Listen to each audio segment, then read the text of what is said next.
السلام علیکم ورحمۃ اللہ وبرکاتہ۔ آپ کا استقبال ہے ہمارے اردو کلاس میں۔ ہمیں امید ہے کہ آپ حضرات بخیر و عافیت ہوں گے اور اردو پڑھنے کے لیے ہر سبق کو اچھے سے سمجھ کر پڑھ رہے ہوں گے۔ آج ہم دینی تعلیم کا رسالہ نمبر 1 کا 24واں صفحہ پڑھنے والے ہیں۔ آپ دیکھ سکتے ہیں بہت ہی آسان ہے۔ اگر اس کتاب کی ضرورت ہے تو لنک ڈسکرپشن میں مل جائے گی، ضرور چیک کریں۔ انشاءاللہ جیسے جیسے آگے پڑھتے رہیں گے آپ کو ساری چیزیں اچھے سے سمجھ میں آتی رہے گی۔ انشاءاللہ جو ہارڈ لفظ آئیں گے اس کے میننگ ہم ضرور بتائیں گے۔ پھر بھی اگر کسی لفظ کا میننگ چھوٹ گیا تو آپ ہمیں کمنٹ میں پوچھ سکتے ہیں، انشاءاللہ ہم بتانے کی پوری کوشش کریں گے۔ اب ہم پڑھنا اسٹارٹ کرتے ہیں۔ اینڈ تک ویڈیو دیکھیں، ذرا بھی اسکپ نہ کریں تاکہ ہر بات کو آپ اچھے سے سمجھ سکیں۔ بسم اللہ الرحمن الرحیم۔ ایک اچھا لڑکا۔ ہم اس سے پہلے بھی بتا چکے ہیں کہ 2 چشمے والی ہاں سے پہلے اگر چ آتا ہے تو اچھا نہیں پڑھیں گے، اب اس کا پڑھنے کا انداز بدل جائے گا، اس کو پڑھیں گے اچھا۔ جیسا CHA چ ہوتا ہے، لیکن CHH جب H بڑھ جاتا ہے تو وہاں پر ہوتا ہے اچھا۔ اسی طرح ایک اچھا لڑکا۔ نمبر 1، سعید کیسا اچھا لڑکا ہے۔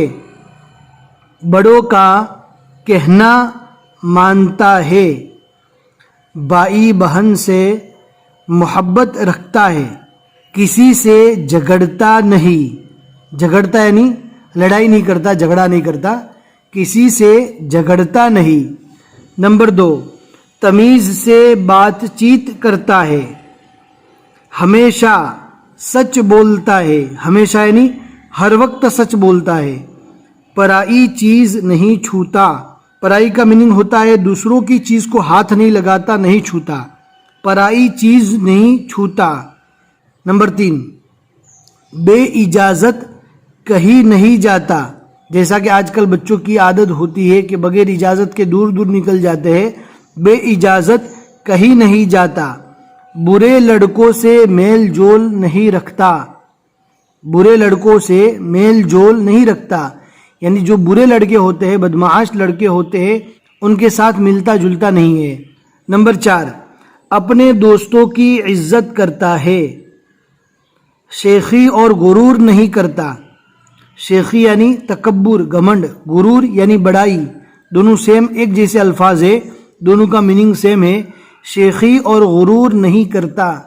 اب آگے سوالات ہے، آج کا سبق ہمارا یہاں تک ہی ہے۔ ان سوالات کو اچھے سے سمجھ لیجئے۔ اگر آپ نے ویڈیو کو شروع سے لے کر اینڈ تک اچھے سے دیکھا ہے، سمجھا ہے، تو انشاءاللہ آپ کے لیے سوال کا جواب دینا آسان ہو جائے گا۔ اگر ہو سکے تو آپ کامنٹ میں ضرور جواب دیجئے۔ اگر آج کا سبق سمجھ میں آ گیا ہے تو لائک کر کے ضرور بتا دیں۔ ہر ویڈیوز کو دیکھنے کے بعد اپنے دوستوں کو ضرور شیئر کریں تاکہ ہمیں ہر اگلے آنے والے سبق کو پڑھانے میں ہمت ملے۔ پھر ملیں گے انشاءاللہ اگلے سبق میں۔ السلام علیکم ورحمۃ اللہ وبرکاتہ۔